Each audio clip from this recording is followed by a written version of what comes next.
action. Hey guys, sorry we had a bit of technical issues there in our Facebook Live before about our confronting our fears and taking massive action. So we're back. We're not going to give up. Nothing's going to stop us from achieving the results that we want. So we know the outcome. So basically, before we were rudely interrupted by technology, we were talking about the importance of taking massive action. So if you want to achieve things in your life and you want excellent results, you have to take massive action.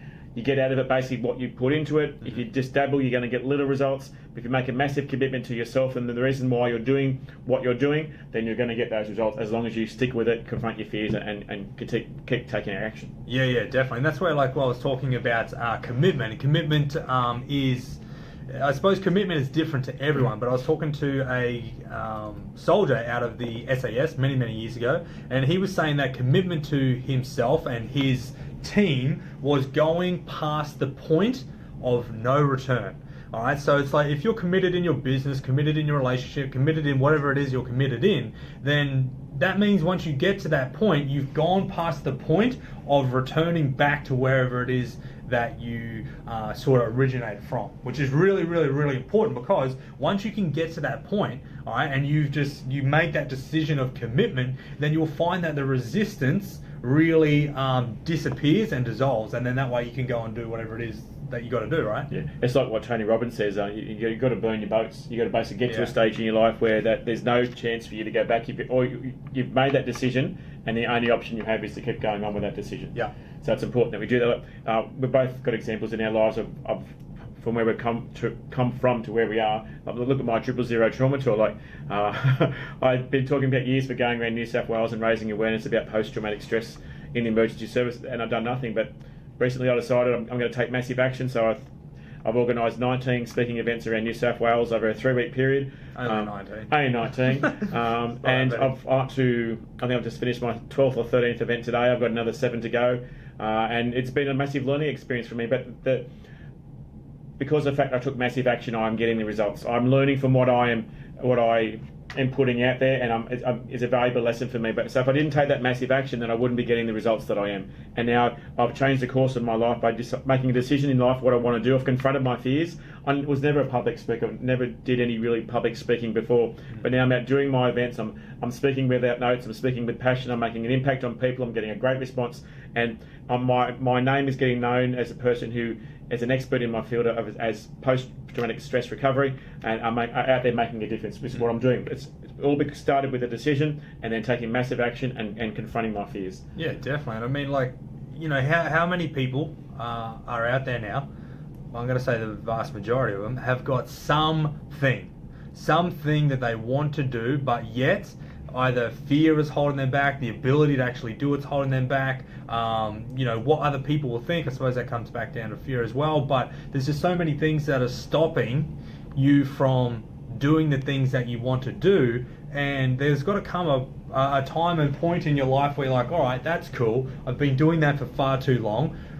When is my time? When is your time to step up and go out and do whatever it is that you got to do? Some people might want to be the best mum in the world. That's great. Then you freaking do that the best you can. Some people might want to go and speak to 100,000 people. That's great as well. You go and do that. But it comes down to the individual, right? What's valuable to them. Yeah. And it's really hard too, because life does get in the road, and we start getting to certain habits where we start living unconsciously. We don't really have any input or control over what happens in our life. We just get into a routine which we tend to follow on a daily basis, and that interrupts with the things that we want to achieve in our life and who we want to become. So it's important that if we want to achieve things in life, we've got to make conscious decisions about what we want to do. But in order to achieve that, we need to know what it is exactly that we want to achieve in our life. And you've got to make a decision as to, okay, this is where I am, this is where I want to be, what have I got to do to get me from here to there? So but you need to know what it is you want to achieve first before you can actually take that action. Some people have ideas and dream about it, but those who achieve and succeed are those who actually make a decision and follow through. Well, action is like, it's all like, everything has got to do with everything, right? But action in itself, like, I talk to many people and they're like, oh, look, this isn't happening, that isn't happening, this isn't happening. I'm like, okay, that's cool. That's just where you are right now.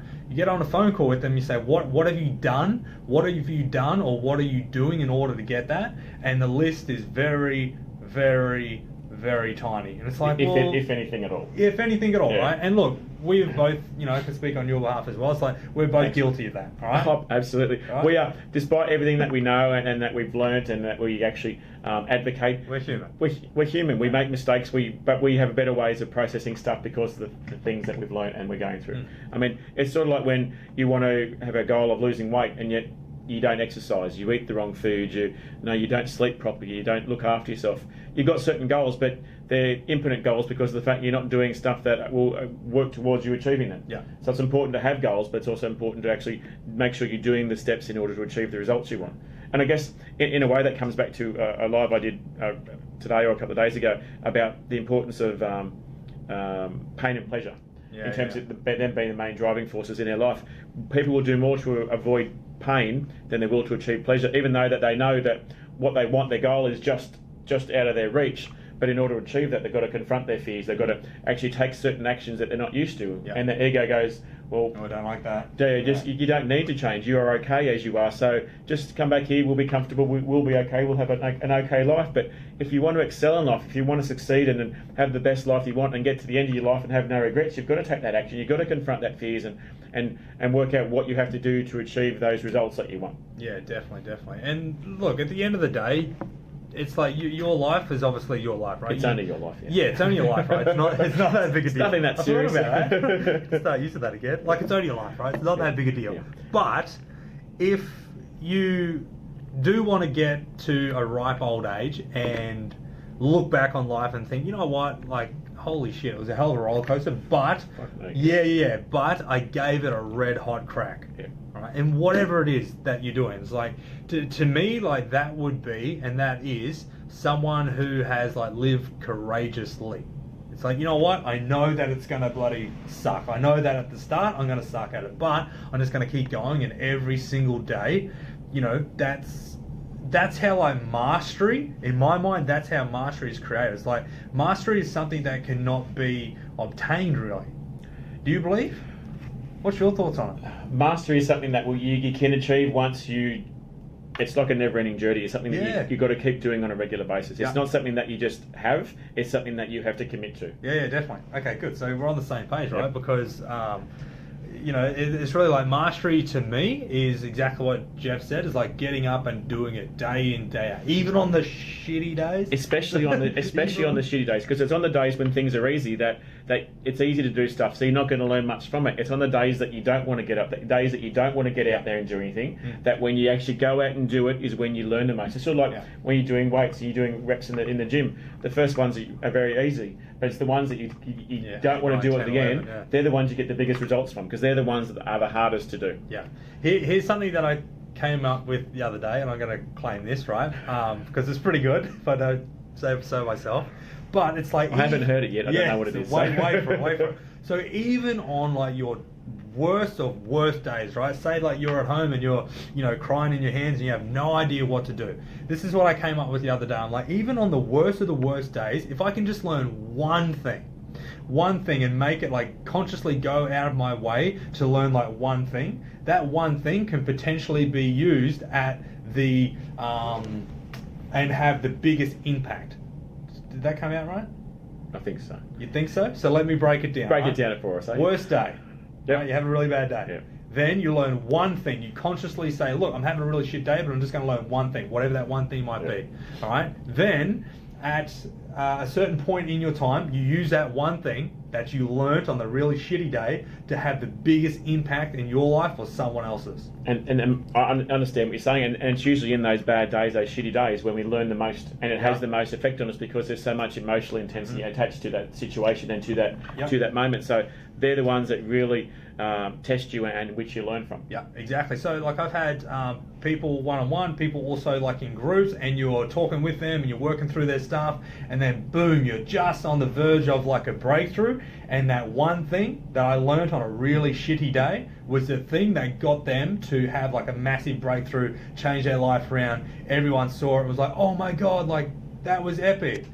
but I think back in my mind, I'm like, dude, I learned that when I was sitting down eating like a bowl of ice cream in my pajamas, like crying. Don't picture that, people. Don't not picture that. But that's important about learning stuff. But in order to, we need to make decisions in order to achieve the results we want. And when we, on our hardest days, when we learn things, they're the ones that have the biggest impact. But it's important that we basically, as part of the process of confronting your fears and taking massive action and achieving what you want, we basically need to own our own as well. We need to. It's important that we accept where we are in life. We need to take responsibility for where we are. And I say this in my talks, that the fact that in order for us to achieve anything in life, to overcome something or to achieve a goal, we need to take responsibility for where we are. Yeah. We need to accept that basically where we are in life now is a result of the decisions we have and have not made, and also the meaning that we attach to things. Yeah. I know a lot of stuff that I did through the police, I blamed everyone else for the stuff I was going through. I blamed the police for the way they treated me. I blamed the insurance companies for the way they mistreated me. I blamed the crooks for what they did to me, and I was always living in effect. I was giving them control. Right. Yeah. So the important thing is about control. But once I decided that I was responsible for that, I'm the one who did all those things in the police. I'm the one who made those decisions, and I am now where I am because of those decisions. And if you own them, if you take responsibility for them, then you have control. You don't give that control to someone else where they get to control your life. Yeah. If you control where you are and take responsibility for where you are in your life, that gives you control. Yeah, and that's the most important thing, because once you have control, you decide where your life goes. You decide that, yes, your life may be going down a certain path at the moment because you're living in effect. You're living unconsciously based on the stuff from your past. But by taking control of taking responsibility and getting control, then you can basically decide where you want to go in life. Yeah, exactly. Well, like you're saying, it's almost like being in a car and being in the passenger seat and not being happy with where it is that you're going. Yep. And then blaming everyone else. The taxi driver, yeah. It's like, I want to go to the airport, ring up taxi man, and then the taxi rocks up and you end up at like the beach. Yeah. You're like, dude, I got a friggin' plane to catch. What are you doing? It's like, what do? Do you change the tyres on the car? That's not going to help anything if you haven't realised that yet. Or B, do you get a new taxi driver, or just tell him where you want to go? And if you look at things like, sometimes in life we have certain goals we want to achieve, and we're off course 95% of the time. Look at those who fly overseas. When they take off, they're on track, but 95% of the time they're off course, and it's about reassessing where you are, reevaluating where you need to go and what you need to do, but they still end up at the outcome in their final destination on the right one way. Most of the time you're going to be out of control and not on course to achieving what you want to do. Yeah, 100%. And it's like also when you're driving a car, especially at night time, you can only see about 100 metres in front of you, and you're basically having faith that where you are on your journey is going to turn out, because you're basically following the road, but you can only see a short distance in front of you as to where you're going. So it's important to have faith that you are on your right path, that you are living your purpose, that you do have control, that you are doing the right thing, and you have faith that you are going to end up where you're going to end up. You might get a flat tire, you may run out of petrol, you might have things along the way that's going to happen. Hail? Freaking hail. Jesus Christ. Yeah, but it's important that you realise that yes, things may not always go the way you want them to, but it's up, you have the control to make the decision and have faith that things are going to work out, as long as you are persistent, take massive action, and keep doing what you need to do in order to achieve your results. Yeah, exactly. And it's a daily, please hear me when I say this, it's a daily practice. What does practice mean? Practice means you do something and you find out what doesn't work. Surely that's what practice is. If you were practicing like a piano, you would practice and you would do whatever didn't work, right? So it's the same thing with your day-to-day practice. It's like, all right, cool, what worked today, what didn't work? So that comes back to the age-old thing, is there's no such thing as failure, there's only